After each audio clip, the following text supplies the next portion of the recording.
À présent, je vais remplir mon tableau de données. Alors, je pourrais taper ces données manuellement, comme ceci.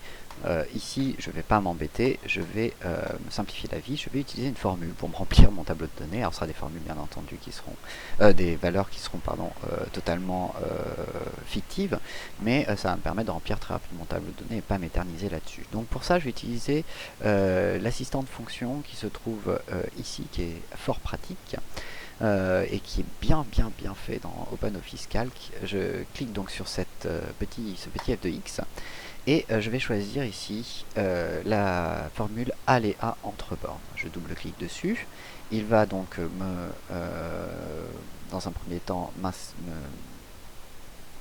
me proposer donc les paramètres. Je vais mettre en valeur minimum que mon chiffre d'affaires minimum sera de 0 et le maximum sera de 10 000 pour une chambre dans un mois. Bon, c'est totalement arbitraire, bien entendu. Alors, ce aléa entre bornes, qu'est-ce qu'il va faire? Il va me choisir une valeur aléatoire entre 0 et 10 000. On clique sur OK, et il va, comme ceci, me générer une première valeur. Cette première valeur, je vais la dupliquer, bien entendu, dans un premier temps vers la droite, puis ensuite la dupliquer vers le bas. Et comme ceci, il va m'avoir généré très rapidement un tableau de valeurs. Ah, il m'a écrasé aussi. Hop, mes bordures, je vais remettre mes bordures. Tac, voilà. Il va m'avoir donc généré un tableau de valeurs fort intéressant pour pas perdre de temps.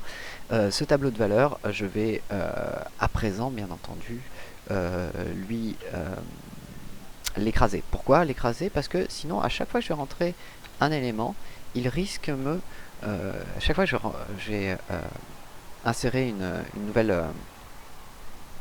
un nouveau calcul, etc., il risque de bouger ces valeurs aléatoires entre bornes. Donc ce que je vais faire, c'est que je vais les écraser, je vais changer ces valeurs qui sont des valeurs générées par le logiciel par des valeurs fixes.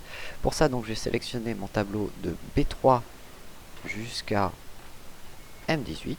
Je vais les copier, donc édition copier ou CTRL-C.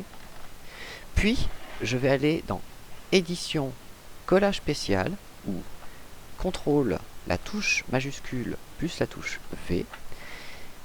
Il va m'ouvrir un élément normalement avec sélection tout inséré, ce qui est pas du tout ce que je souhaite faire. Je vais décocher tout inséré. Normalement, vous aviez par défaut ça de coché. Ce que je vais faire, c'est que je vais tout décocher et ne garder ici que le nombre. Je clique sur OK. Il va me dire les cellules dans lesquelles vous voulez insérer des données contiennent déjà des données, écraser les données existantes. D'ailleurs, je ne vais même plus afficher cet avertissement. Je vais lui dire oui. Et regardez ce qui s'est passé. À présent, toutes mes valeurs ont été fixées. C'est-à-dire que maintenant, je n'ai plus de formule, je n'ai plus d'aléa entre bornes ici, mais j'ai bien une valeur fixe. Voilà. Ça m'a permis donc de générer mon tableau de valeurs. On va voir un peu par la suite qu'est-ce que l'on peut faire de ces valeurs.